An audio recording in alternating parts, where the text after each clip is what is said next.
හොඳින් සෝදාගත් පරිප්පු කපාගත් සුදු ලූණු, රතු ලූණු හෝ රට ලූණු, අමු මිරිස්, කරපිංච, කෑලි මිරිස්, අබ.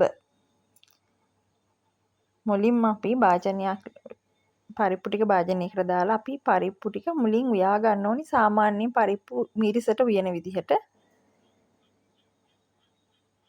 වතුර දාලා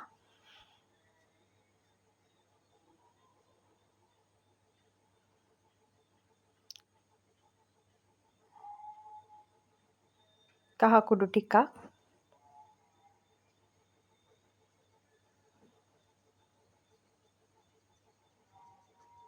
මිරිස් කුඩු,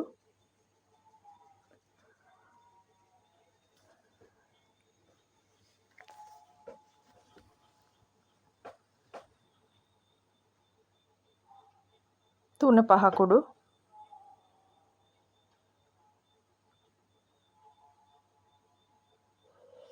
කපාගත් රතු ලූණු හෝ රට ලූණු වලින් කොටසක් දාගන්න. මම නම් පාවිච්චි කරේ රතු ලූණු.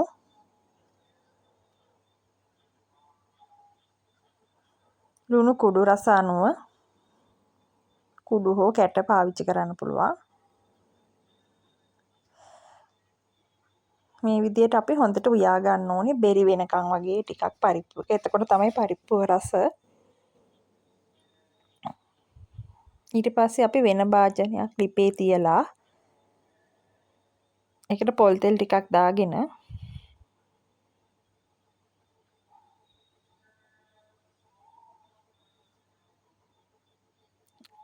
කපාගත්තු රතු ලූණු හෝ රට ලූණු, සුදු ලූණු, අබ දාලා මුලින් ටිකක් බැද ගන්න ඕනේ. ඒ ටික විතරක් දාලා අබ පුපුරන්න එන වගේ බැද ගන්න ඕනේ. පුපුරනකම් බදින්න. ඊට පස්සේ අමු මිරිස්, කරපිංච, කෑලි මිරිස් ටික දාලා මේක ටිකක් බැදෙන්න අරින්න.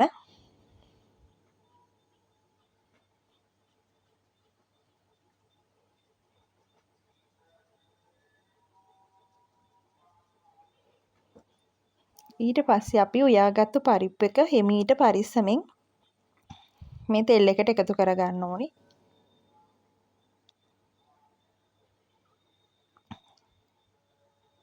මේක රත් වෙලා තියෙන නිසා ඇඟේ විසිරව ගන්න නැතුව මේකට එකතු කරගන්න.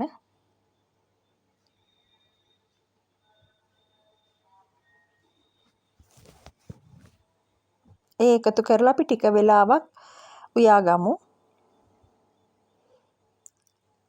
මේකට ඔයාලට අවශ්‍ය නම් සියඹලා ඇටයක් විතර දාගන්න පුළුවන්. ඒක කැමති නම් විතරක් දාගන්න. සාමාන්‍යයෙන් ඔය කෑම අප්පිරියාවෙන් ඉන්න උණ ගැනිලා වගේ ඉන්න වෙලාවක නම් සියඹලා චුට්ටක් එකතු කරාම අප්පිරියාවක් නැතුව මේක රසට කන්න පුළුවන්. කැමති නම් ඔයගොල්ලෝ එකතු කරගන්න සියඹලා ටිකක්.